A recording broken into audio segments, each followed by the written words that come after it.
Most gardeners spend years trying to improve their soil. They buy bags of compost, expensive amendments, liquid fertilizers, and biological inoculants, layering input after input into ground that improves, slowly, if at all. Then a small group of growers discovered something that costs almost nothing, takes 20 minutes to install, and triggers a biological response in the soil so fast it seems impossible until you see it yourself. This is the full story of what a $2 PVC tube actually does underground. The problem nobody talks about honestly. Before getting to the tube, it is worth understanding why most soil improvement advice produces results so slowly that most gardeners give up before they see them. The standard recommendation for poor soil is to add compost to the surface and let it work downward. This is sound advice with one significant problem. Compost applied to the surface moves into the soil through the slow action of water, frost, and biological activity. In compacted or clay-heavy soil, that process takes years to produce meaningful change below the first few centimeters. The subsoil, where deep-rooting vegetables need structure and biology, remains largely untouched. Liquid fertilizers move faster, but address nutrition rather than structure. They feed the plant above ground without improving the soil environment the roots live in. Gypsum, lime, and other mineral amendments alter soil chemistry, but not the biological community that drives long-term fertility. What gardeners consistently underinvest in is the delivery mechanism. Getting the right inputs to the right depth, past the compacted surface layer, and into the root zone is where most soil improvement strategies fail. The PVC tube solves exactly this problem, and it does it by working with the biology that already exists in your soil rather than trying to replace it. Something is already living in your soil, waiting for a reason to move closer to the surface. Understanding what that something is changes how you look at everything that follows, what earthworms actually do, and why they disappear. Earthworms are the most productive soil engineers on the planet. A healthy population of earthworms in garden soil processes organic matter into castings that are 5 times richer in available nitrogen, 7 times richer in available phosphorus, and 11 times richer in available potassium than the surrounding soil. They create channels that improve drainage, aeration, and root penetration simultaneously. They inoculate the soil with beneficial bacteria carried in their gut. They pull organic matter from the surface down to depths that surface composting cannot reach. A garden with a healthy earthworm population needs fewer purchased amendments because the worms are performing the same functions at no cost, continuously, across the entire growing area. The problem is that earthworms disappear from most cultivated garden soil for a set of predictable reasons. Compaction from foot traffic and cultivation equipment reduces the pore spaces they travel through. Drying of the surface layer creates inhospitable conditions for worms that require consistent moisture.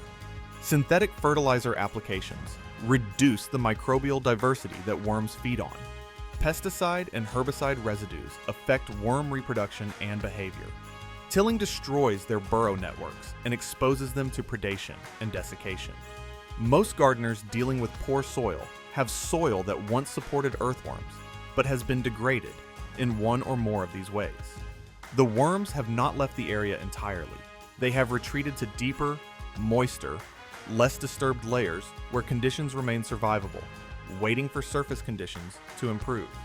The question is what it would take to bring them back up. And the answer turns out to be something remarkably simple. But before getting to exactly how the tube works, there is one more thing you need to understand about how worms find their way back to the surface. How worms navigate and what calls them upward. Earthworms navigate primarily through chemical signaling. They move toward concentrations of organic matter and the microbial activity that accompanies decomposition, following chemical gradients through the soil, the way a dog follows a scent trail through air. When organic matter is decomposing somewhere in the soil column, worms detect the gases and compounds released by that process and move toward the source. This is well documented in vermiculture and in studies of agricultural earthworm distribution. Worm populations concentrate in areas of high biological activity, around decomposing root masses, in the zone below compost heaps, and along the edges of organic mulch layers where soil moisture and microbial activity are highest. The problem in most gardens is that the organic matter is on the surface and the worms are deep. The surface dries, crusts, and fluctuates in temperature in ways that make travel from depth to surface risky for the worm. By the time the organic matter reaches the depth where worms are living, it has been so thoroughly decomposed by the time it gets there that the chemical signal has dissipated. What the PVC tube does is reverse this dynamic entirely. It creates a column of active organic decomposition that starts at the surface and extends downward past the difficult surface layer, directly into the zone where worms are already living. Instead of asking worms to travel up toward the surface to reach food, you deliver the food signal down to where the worms already are.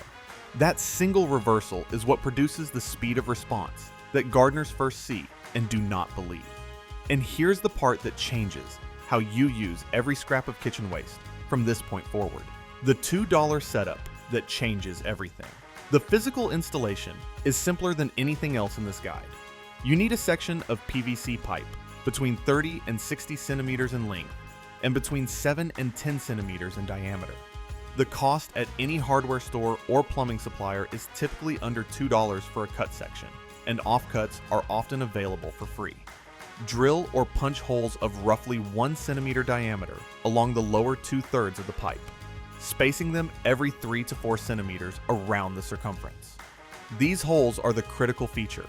They allow liquid and biological activity from inside the tube to move laterally into the surrounding soil at multiple depths simultaneously. Bury the pipe vertically so that only 5 to 8 centimeters protrudes above the soil surface. The buried section should reach down to at least 25 centimeters, which is sufficient to pass through the compacted surface layer in most garden soils and into the moister, more biologically active zone beneath. Fill the pipe with a mixture of kitchen scraps, vegetable peels, coffee grounds, fruit waste, crushed eggshells, and small amounts of garden waste. Do not use meat, dairy, or cooked food, which attract pest animals rather than beneficial soil organisms. Add a small amount of water if the material is dry. Place a cap, tile, or inverted pot over the top to retain moisture, exclude pests, and prevent fruit flies from accessing the decomposing material. That is the entire installation. 20 minutes of work and $2 in materials. What happens underground over the following hours is what justifies the extravagant claim in the title, and it is worth understanding exactly why the timeline is so much faster than anyone expects. What happens underground in the first 24 hours? The decomposition of organic matter begins within hours of the material becoming moist in an enclosed space. Bacteria already present on fruit and vegetable scraps, as well as bacteria transferred from your hands and tools during installation, begin breaking down sugars and starches immediately, releasing carbon dioxide, organic acids, and volatile compounds that diffuse outward through the holes in the pipe and into the surrounding soil. These compounds are precisely the chemical signals that earthworms follow toward food sources. At depth, where worm populations are still present and active, these signals register immediately. Worms begin moving toward the source through existing soil channels and by creating new ones. The moisture that accumulates inside the tube from decomposition seeps outward through the holes, creating a zone of elevated moisture in the surrounding soil. This moisture is itself a powerful attractant. Worms in dry soil move toward moisture with the same urgency they move toward food, and the two signals together create a combined attractant more powerful than either alone. By 12 to 16 hours after installation in soil that still contains a worm population at depth, the zone immediately surrounding the buried pipe becomes measurably more active. Worms begin arriving in the soil immediately around the pipe, drawn by the combination of moisture, microbial activity, and decomposing organic matter at a depth where surface drying has not removed those conditions. By 24 hours, the concentration of worm activity around a freshly installed worm pipe in receptive soil is visible when the surrounding earth is disturbed gently. The worms are not inside the pipe. They are in the soil around it, feeding on material that has leached through the holes and on the microbial bloom that the decomposition process has triggered in the immediate vicinity. This is not magic, it is applied biology, but knowing the mechanism does not make seeing it any less surprising. And the first time it happens in your own garden is a moment that permanently changes how you think about soil. Why this works when surface composting does not. Surface composting applied to the top of garden soil works, but it works on the soil surface and the few centimeters immediately below it. It improves the top layer over time, but its influence at the 10, 20, or 30 centimeter depth, where permanent vegetable crops root most heavily, is minimal across a single season. It asks the biology to travel upward from depth while simultaneously asking organic matter to travel downward from the surface. Two slow processes that rarely intersect at a useful rate. The worm pipe creates a vertical column of active biological input that functions simultaneously at every depth it reaches. At 5 centimeters, the material is decomposing and feeding surface level biology. At 15 centimeters, the leachate from decomposition is feeding bacteria and fungi in the middle soil horizon. At 25 centimeters, the moisture and dissolved organic compounds are reaching the worm population and beginning to draw it upward through the profile. This simultaneous action at multiple depths is what surface composting structurally cannot replicate, regardless of the quality of the compost applied. The depth of delivery is the variable that changes the outcome. There is another dimension to this that most gardeners never consider, and it explains why gardens with worm pipes do not just produce more earthworms, but produce different soil at a measurably faster rate than any surface treatment achieves. The casting zone effect and what it builds over time. As worms concentrate around the worm pipe and process the material leaching through its walls, they produce castings in situ at the exact depths where they are feeding. These castings are deposited directly into the soil profile rather than on the surface, creating pockets of extraordinary fertility at root depth rather than at the surface where most of it would be lost to rain and surface runoff. A worm pipe that has been active for 4 to 6 weeks develops what can be called a casting zone in the surrounding soil, a cylindrical region of elevated fertility, improved structure, and intense biological activity that extends outward from the pipe as the worm population expands in response to the continuous food supply. Plant roots, which also follow chemical gradients toward nutrient concentrations, grow toward this zone selectively.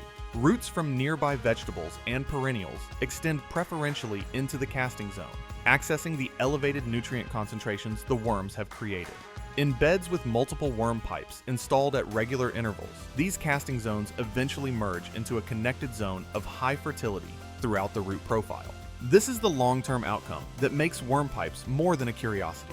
They are a mechanism for building deep fertility at the exact depth where it produces the most direct effect on plant productivity. And the effect compounds over successive seasons as the worm population stabilizes and expands. But the casting zone is only the beginning of what a well-managed worm pipe system does to your garden. What comes next is the part that took experienced growers completely by surprise when they started tracking their result: the drainage and aeration effect. Nobody expected. As the worm population around the pipe increases, worm activity in the surrounding soil increases with it. Each worm moving through the soil creates channels that persist after the worm passes, particularly in the deeper soil, where drying and disturbance do not collapse them the way they do at the surface. In clay soil, where drainage is the limiting factor for most gardeners, this channeling effect produces visible improvement in water infiltration within 4 to 6 weeks of installation. The channels the worms create allow water to move past the dense clay layer into the subsoil below, reducing waterlogging after rain and improving the drainage of the surface horizon that plants root into. In compacted soil, the mechanical effect is similar. Worm channels break the continuous compaction into a more porous structure, allowing air to reach depths where it was previously excluded. Root penetration follows this aeration, with vegetable roots extending deeper into newly channeled soil than they would into the same soil left unworked. Gardeners with perennial worm pipe installations in clay or compacted soil consistently report that the surface around the pipes drains noticeably faster after rain than the surrounding untreated areas, and that the soil texture around the pipes becomes visibly different from adjacent soil. after 2 to 3 seasons of continuous operation.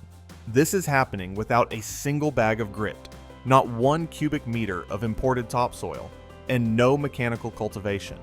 The worms are restructuring the soil using only the energy provided by kitchen waste that would otherwise go into the rubbish bin. Here is what happens when you scale this from one pipe to a network, and why the results change so dramatically when you do. Scaling from one pipe to a system.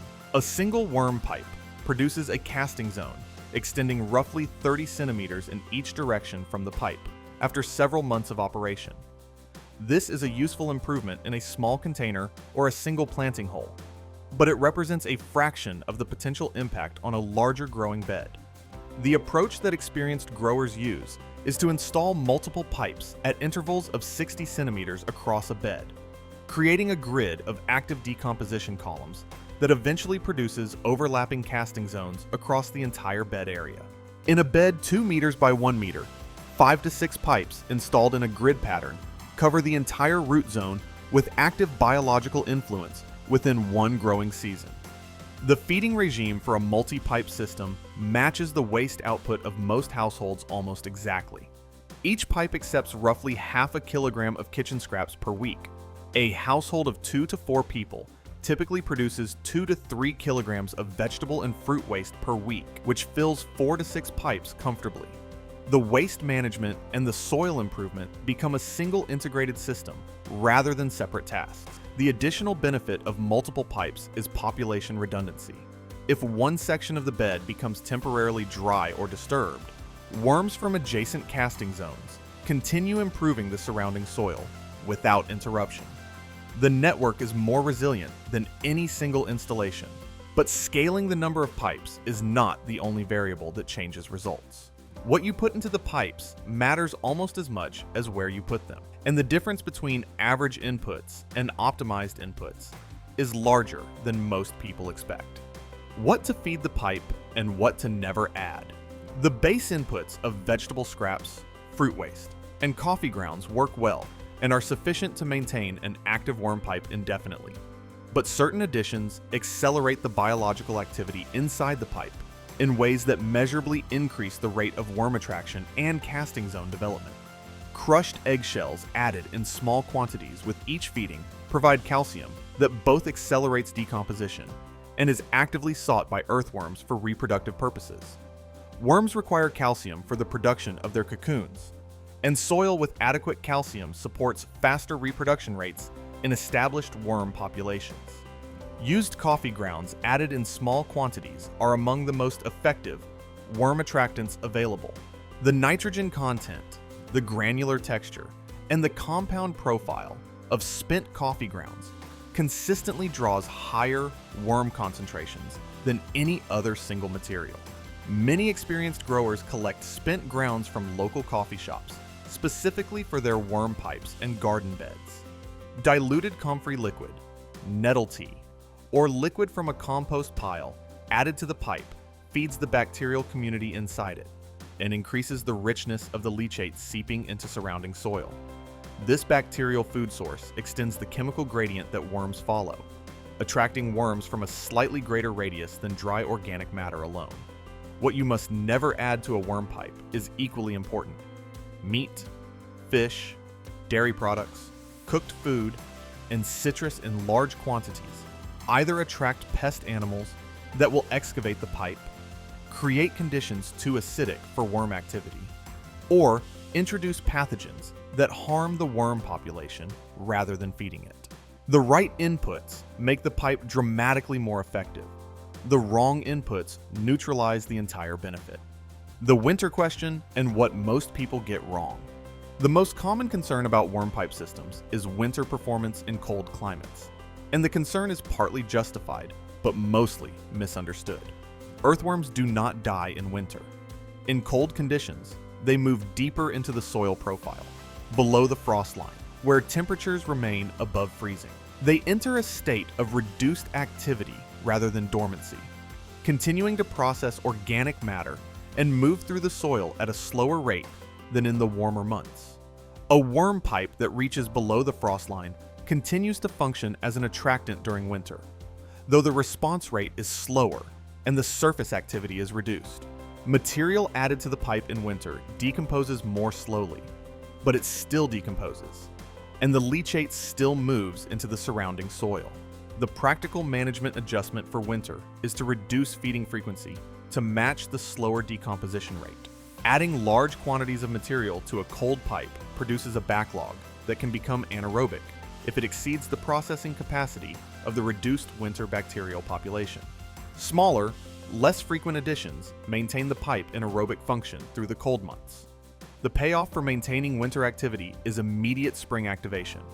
As soil temperatures rise in early spring, the worm population already concentrated around the pipe responds instantly.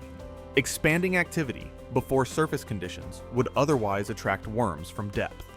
Gardens with active winter pipe systems show earlier spring biological activation than adjacent untreated areas. And this earlier activation translates to earlier availability of worm-processed nutrients for spring crops. Measuring what actually changes in your soil. Skepticism about results. This rapid and this significant is reasonable. The gardening world is full of products and methods that promise transformative results and deliver marginal ones. Testing whether the worm pipe is actually changing your soil rather than just concentrating worm activity temporarily is straightforward. Before installing the pipe, take a soil sample from the area and note the texture, color, and worm count per cubic foot of soil. Soil with fewer than 5 earthworms per cubic foot is biologically impoverished.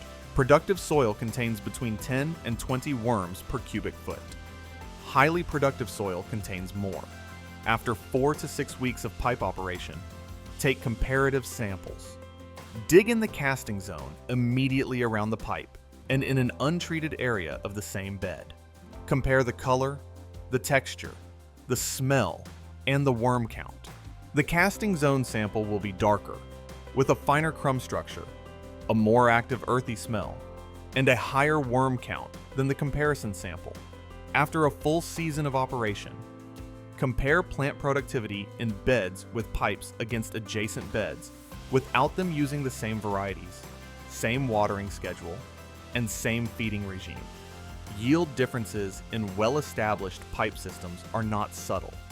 They are the kind of differences that get gardeners asking their neighbors what fertilizer they used, because the explanation that a $2 piece of pipe is responsible for the gap does not sound plausible to someone who has not seen it. The broader system. This fits into the worm pipe, works within a broader soil management philosophy that treats the soil as a biological system, rather than a chemical medium. In this framework, the goal is not to supply nutrients to plants directly, but to create conditions where the biological community in the soil supplies nutrients to plants continuously, in bioavailable forms, at the rate the plants require them. This is how natural ecosystems function. The forest floor does not receive bagged fertilizer. It receives organic matter from above and processes it through a biological community so complex and productive that the resulting soil fertility supports trees, shrubs, and ground plants simultaneously for centuries without depletion. The worm pipe accelerates the development of this kind of biological fertility in cultivated garden soil by creating a preferential zone of biological activity at root depth, drawing and concentrating the organisms that drive nutrient cycling in the precise location where the benefit is most directly realized by the plants you grow. It does not replace all other soil management. It works best alongside surface mulching, reduced tillage, and the avoidance of synthetic inputs that harm the worm population the pipe is building. But within that broader approach, it is one of the most efficient single interventions available in terms of cost, installation effort, and speed of measurable result. Why this took so long to become common knowledge. There is no commercial product to sell here. A $2 piece of pipe bought once, filled with kitchen waste that would otherwise be discarded, maintained with 5 minutes of attention per week, does not generate the revenue stream that supports advertising, sponsorship, or retail shelf space. The people who benefit from gardeners buying soil amendments, fertilizers, and biological inoculants every season have no financial interest in the widespread adoption of a method that reduces dependence on all of those products. The knowledge has existed in permaculture and biodynamic growing communities for decades. Worm towers, as they are also called, appear in books on no-dig gardening, forest gardening, and natural farming systems that have been in print for 30 years. The information was always available. It simply was not the information that the mainstream garden media, funded by product advertising, had reason to amplify. The gardeners who discovered it early kept using it quietly because it worked, and the gap between their soil and their neighbor's soil kept widening, season after season, in ways they struggled to explain, without sounding like they were promoting a method too simple to be credible. It is that credibility gap, the resistance to believing that something this inexpensive and this simple can produce results this significant, that has kept worm pipes underused in home gardens long after the biology was thoroughly understood. Where to start tomorrow morning? The entry point is lower than for almost any other soil improvement practice. Visit a hardware store or plumbing supplier and ask for a short section of 7 to 10 centimeter diameter PVC pipe, 30 to 40 centimeters in length. Purchase or source a drill to make holes along the lower section. Choose a location in an active growing bed, not a path or lawn area, where the casting zone will directly benefit plants you are growing. Bury the pipe so that 5 to 8 centimeters protrudes above the soil. Fill it with vegetable scraps from your kitchen. Cover the top. Check it in 7 days. Add more material as the first batch decomposes, and repeat the process. In 24 hours, disturb the soil gently around the base of the pipe and look at what is already moving toward it. Do this before spending another $1 on a soil amendment, a fertilizer, or a biological inoculant. The result will permanently reorder your priorities for every growing season that follows. Before you go, if you are ready to stop buying solutions to problems that biology will solve for almost nothing, subscribe now. And if you think worm pipes are the deepest the no-input gardening rabbit hole goes, click the next video. What experienced growers are doing with a single sheet of cardboard and a handful of straw will make this look like the beginning of a much longer conversation. We will see you there.